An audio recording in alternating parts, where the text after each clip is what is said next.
discuss configuring ESXi host access and authentication, configuring roles and permissions, and we will look at vShield endpoint. Let's start out with Lesson 1, configuring ESXi host access and authentication. In this section, we will look at configuring the security profile, configuring services, configuring the firewall, enabling lockdown mode, and integrating an ESXi host into Active Directory. We'll start out with configuring security profile services. If we log on to the ESXi host and select the Configuration tab and then select Security Profile, we will see that there is the Security Profile Services and the Firewall. Let's take a look at the services. Click on the Security Profile Services Properties, and we will see that remote access. By default, remote clients are prevented from accessing services on this host. And if you look at the services that are running, you can see that all the services are stopped. Now here's a service which is the IO redirector for Active Directory. Well, I do want to be integrating this system with Active Directory, so this is a service that I want to be starting sometime. So if I go down to the bottom and I select Options, you can see that currently this service is just configured to start up and to stop manually. Now I could configure it to start up and stop when the ESXi host is turned on, but most likely I am going to select Start Automatically. So when later on I go to configure Active Directory, that will open up ports for Active Directory, and then this service for Active Directory will automatically start up. So I will click on OK and OK. Now let's look at configuring the ESXi firewall. Under the Configuration tab, under Security Profile, we see there is the firewall. So let's scroll over and scroll down, and we will see that a firewall, as you know, is a piece of software that's used to block incoming traffic. And we can use firewall rules to open certain ports on the firewall. And on this firewall, you can see, well, of course, port number 80 is open on this firewall. Let's go to the firewall properties to look at some of the firewall rules that specify which ports are and are not open. You see that the port associated with the secure shell server, port number 22, is open. If you look under the DNS client, you can see that port number 53 is open for DNS client, and you would certainly expect port number 53 to be open to allow DNS client traffic to pass through this firewall. But if we scroll down, we will see that the firewall port for the FTP client is not open. FTP traffic would not be allowed through this firewall. If I did want to allow FTP traffic through this firewall, this is called opening a port in the firewall. To do that, all I have to do is click on the checkbox that says FTP client, and now that opens the port in the firewall, ports number 20 and 21, to allow for FTP traffic. Now, if I want to specify that only specific hosts are allowed to come through this port, I can click on the button that says Firewall. And I could allow any computer to come through this port, or I could specify that only a computer, only this particular IP address is allowed to come through this port. So a firewall rule opens up a port and can also specify which IP addresses are allowed through that port. Enabling and disabling lockdown mode. The purpose of enabling lockdown mode is to make it so only vCenter server can remotely configure the ESXi hosts. Now, I know earlier in the course we saw that you could connect a single vSphere client directly to an ESXi host. And that's something that we did, and that's something that you do to get it going. But for security purposes, you might want to configure it such that only vCenter server remote connections are allowed to configure the ESXi hosts, and any other connections, such as vSphere clients directly to the ESXi hosts, are disabled. To do that, under Configuration, under the Security Profile, we need to scroll down to the bottom here, and we see under Lockdown Mode, I'll click on Edit, click on Enable Lockdown Mode, and it says, when enabled, Lockdown Mode prevents remote users from logging on directly to this host. Now, it does not prevent people from walking up to that ESXi host and typing commands at the command line. What this does is makes it so the only remote computers that can connect are ones which are going through vCenter server. And I will click on OK, and we can now see that Lockdown Mode is enabled. Integrating ESXi with Active Directory. Active Directory is Microsoft's database of users. It includes all of the users in the domain, and when we say the domain, we mean all the employees of the company. Active Directory is stored on a Windows domain controller, and the reason we add an ESXi host to Active Directory is so we can assign Active Directory users permissions to the ESXi host. So let's add an ESXi host to Active Directory.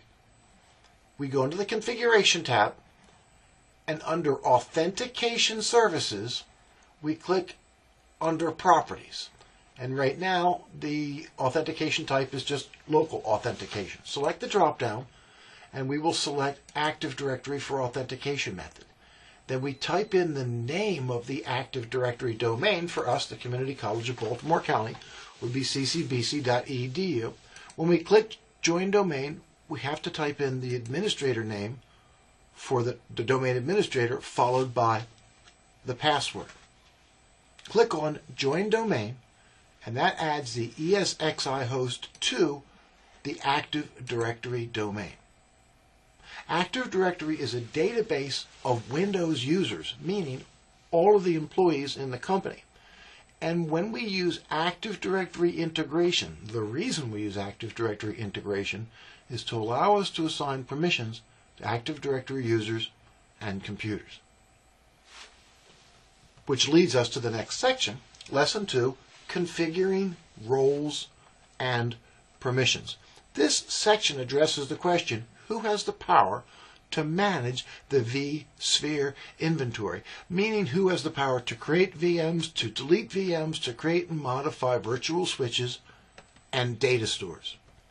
If we examine the default permissions, we will see that by default, the administrator's group has been added to the administrator role, which has privileges over the entire vCenter inventory and every single virtual machine which is in it. Let's examine those roles.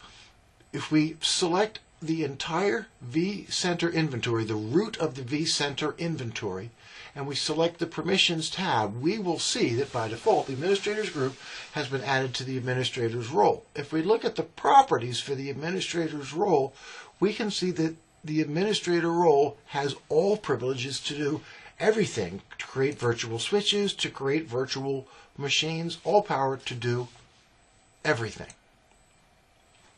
That's the default permissions. But how about if we want to assign different users, different permissions to different objects in the vSphere inventory? So we will look at 4 different examples. One, we will give a single user, add a single user to the administrative role for an entire data center. We will add a single user to the read-only role for the entire data center. We will then assign a group to the administrator role for an entire data center, and then we will see that we can assign a group to the administrator role for simply a single virtual machine. So let's do the first example. Let's say a new employee has been hired, Bob, and he's a senior network engineer, and we want to give him full power over everything in the data center. So here's what we do. What we do is we go into the Permissions tab, and you can see there's the administrator group is already there. We right-click, select Add Permission. Under Users and Groups, we select Add, and we add Bob. We click on Add, and OK, we've added Bob. And then we don't just add him to the read-only role, we add him to the administrator role. And as you know, the administrator role has all privileges. Click on OK, and now Bob has been assigned the administrator role to the entire data center. Second example, John is an auditor, and auditors should be able to see everything, but they can't change anything. So we're going to add John to the read-only role and associate that with the entire data center. We go to the Permissions tab, right-click, select Add Permission, click on Add, and you recall I said if we integrate with Active Directory, we can add Active Directory users from the domain. If under Domain I select the drop-down, I can select the CCBC domain, which means everybody within the CCBC system. In this case, I'll select the user John, followed by Add, followed by OK. John, I will not add to the administrator role. I will just give him the read-only role. And that will propagate to all child objects in that data center. Click on OK, and now John can see everything in the data center. Third example. Instead of giving one user permissions and another user permissions and another user permissions, we can give an entire group of people permissions. So in this example, let's give a group of people permissions. Under the Permissions tab, I will right-click, select Add Permission. Under Users and Groups, I will click on Add. And under Domain, I'll select the drop-down and add the CCBC domain. Instead of adding the user John, I will add the Network Engineers group, followed by Add, followed by OK. Then the Network Engineers group, instead of giving them just the read-only, adding to the read-only role, I will add them to the administrator role, which of course has all privileges. That's been assigned to the data center, and that will propagate to all child objects in the data center. OK. So now the Network Engineers group has been added to the administrator's group, the administrator's role for the entire data center. Inheritance, back up 2 screens. This checkbox that says propagate to child objects. What that means is that permissions assigned at a higher level flow down to lower levels. For example, if we look at the root of the vCenter inventory, we can see that the Network Engineers group has been added to the administrator's role.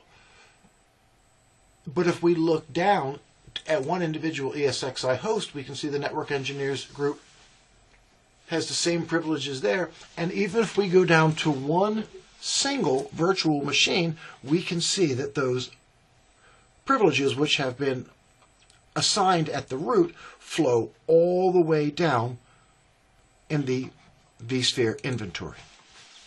So you can assign permissions to the entire vCenter inventory, or you can assign permissions to an entire data center. You can assign permissions to an ESXi host, which would of course mean assigning permissions to all virtual machines in that ESXi host. You can assign permissions to a single vApp, or you can assign permissions to one single virtual machine. So now let's do our fourth example, where we assign permissions to a vApp. And as you know, a vApp is a group of virtual machines that typically work in conjunction with each other. I will go down to my customer vApp, which includes 3 virtual machines: web server, database server, and application server. And under the Permissions tab, I'll right-click and select Add Permission. Then I'll click on Add, and I could add the user Bob, but I will click on Add, and I will add the user Bob. And instead of giving him the read-only permission, I will add him to the administrator role. When I add him to the administrator role, since it says propagate to child objects, then the user Bob will be added to the administrator role to the customer vApp, which includes 3 virtual machines. In roles and permissions, a user or group is added to a role, such as read-only or administrator, which has privileges and which is associated with an object, such as an entire data center or a single virtual machine. Let's do a slightly closer examination of roles and look at creating custom roles. If you go to the top of the vSphere client and select Inventory, then you select Administration, you will see there's a different view, which we really haven't looked at, called Roles. And if you click on the Roles view, you can see here are the roles that we've already worked with. There's the administrator role, who has full privileges to everything, and there's the read-only role, which can see whatever you assign it to. You can even assign the no access role if you want to make really sure that somebody can't access something. And then you can see there are several sample roles which VMware has added, such as the virtual machine power users and the virtual machine user sample role. If we want to create a custom role to assign a specific set of privileges, we go to the upper left-hand corner of the screen and click on Add Role. And I will call this role, for example, VM Administration. And in this role, I will assign privileges. But I will not assign privileges to create a virtual network or a virtual switch. Scroll down. I will select privileges to configure virtual machines. I will give this role power to create and modify virtual machines, but no privileges to create virtual networks or virtual switches. So custom role is getting these specific privileges. Click on OK. So now that I've created the custom role, I can assign a group to the custom role and associate it with an object. So I go back to administration, and under administration, then I go back to the host and clusters view, and I will select the customer vApp, and under the permissions tab, I will right click and select add permission. I will click add, and I can add permissions to a single user, or I can add permissions to a group, such as the IT text group. I will select IT text and click on Add, followed by OK.